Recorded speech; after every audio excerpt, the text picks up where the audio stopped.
2 मई 2011 को American aircraft से एक लाश को समुद्र में गिराई जाती है।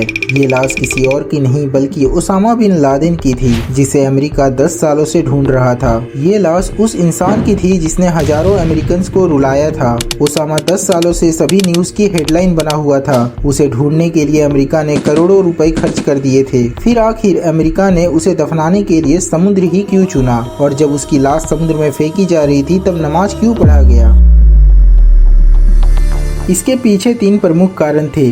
पहला कारण यह था कि ओसामा बिन लादेन का जन्म सऊदी अरब में हुआ था, जहां उसके परिवार के पास बेशुमार दौलत थी। इसीलिए अमेरिकी अधिकारियों ने ओसामा बिन लादेन के शव को उसके जन्म स्थान सऊदी अरब को सौंपने की पेशकश की थी, लेकिन सऊदी सरकार ने इसे स्वीकार करने से इनकार कर दिया। इसका मुख्य कारण यह था कि सऊदी अरब पहले ही 1994 में उसकी सिटीजनशिप कैंसिल कर चुका था, क्योंकि वह सऊदी सरकार और अमेरिका विरोधी आतंकी गतिविधियों में शामिल था। अगर सऊदी अरब उसके शव को स्वीकार करता तो सऊदी अरब की इंटरनेशनल इमेज खराब हो सकती थी और दुनिया उन्हें आतंकवाद का समर्थन करने वाला देश मान सकती थी। इसके अलावा सऊदी सरकार नहीं चाहती थी कि उसकी धरती पर ओसामा को दफनाया जाए, क्योंकि इससे आतंकवाद को और बढ़ावा मिल सकता था। साथ ही सऊदी अरब अमेरिका का एक महत्वपूर्ण सहयोगी है, और अगर उसने ओसामा के शव को स्वीकार कर लिया होता तो अमेरिका और पश्चिमी देशों के साथ उसके संबंध बिगड़ सकते थे। इसी कारण सऊदी अरब ने ओसामा के शव को लेने से इनकार कर दिया। दूसरी तरफ अफगानिस्तान उस समय तालिबान और अलकायदा के आतंकियों का गढ़ था। अगर ओसामा को वहां दफनाया जाता तो उसके समर्थक उसे शहीद मानकर उसकी कब्र को आतंकवादी विचारधारा का प्रतीक बना सकते थे।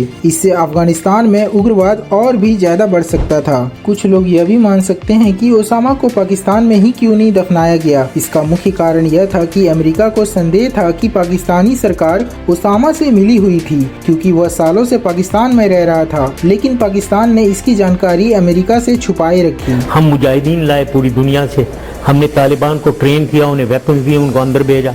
वो हमारे हीरो थे।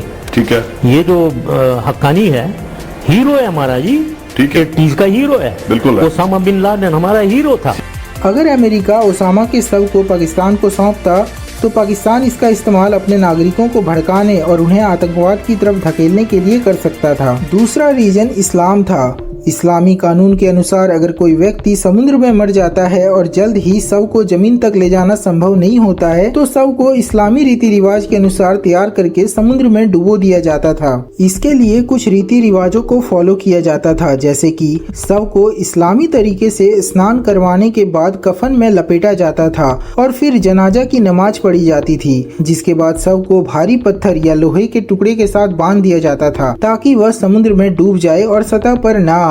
अमेरिका ने इसीलिए ओसामा की लाश को समुद्र में दफनाना सही समझा, ताकि दूसरे मुसलमानों की धार्मिक भावना आहत ना हो। लेकिन ओसामा की लाश को समुद्र में दफनाने से कई मुसलमान नाराज हो गए। इस्लामी विद्वान के अनुसार ओसामा का मामला अलग था, क्योंकि वह समुद्र में नहीं मरा था बल्कि पाकिस्तान के एबटाबाद में मारा गया था। उसका शव अमेरिकी सेना के कब्जे में था और उसे जमीन में दफनाने के विकल्प मौजूद थे, इसलिए समुद्र में दफनाने की कानून ओसामा पर लागू नहीं होता था। लेकिन फिर भी अमेरिका ने ओसामा की लाश को समुद्र में दफनाया, जिससे कई सारे मुसलमान नाराज हो गए। थर्ड रीजन, जो कि मेन रीजन था, अमेरिका अपनी पुरानी की हुई गलती दोबारा दोहराना नहीं चाहता था। अमेरिका 8 साल तक इराक में लड़ा था। 8 सालों की लड़ाई के बाद जब अमेरिका सद्दाम हुसैन को पकड़ने में कामयाब हो गया तो उसे फांसी दे दी गई। सद्दाम को फांसी देने के बाद उनके लाश को उनके परिवार वालों को सौंप दिया गया था। उनके परिवार वालों ने उनकी लाश को अपने पारिवारिक कब्रगाह तिफरत में दफन करने को ले गए। उनका प्लान था कि सद्दाम की लाश को सुबह होने से पहले ही दफन कर देंगे ताकि ज्यादा हंगामा ना हो, लेकिन दफन के दिन कर्फ्यू होने के बावजूद उनके समर्थकों की भीड़ जमा हो गई। बाद में सद्दाम हुसैन के समर्थकों ने उनके कब्र को एक प्रेरणा स्थल के रूप में अपनाने की कोशिश की थी, खासकर उनके जनजातीय समुदाय और उन लोगों ने जो उन्हें इराक का असली नेता मानते थे। जिस जगह उन्हें दफनाया गया था वह जगह धीरे धीरे उनके सपोर्टर्स के लिए एक तीर्थ स्थल में बदलने लगी। कई लोग उनकी कब्र पर जाकर फूल चढ़ाते, प्रार्थनाएं करते और उन्हें शहीद मानते थे। उनके मकबरे को उनके समर्थकों ने एक स्मारक की तरह सजाया था, जिसमें उनकी तस्वीर और उनके शासनकाल की यादें मौजूद थी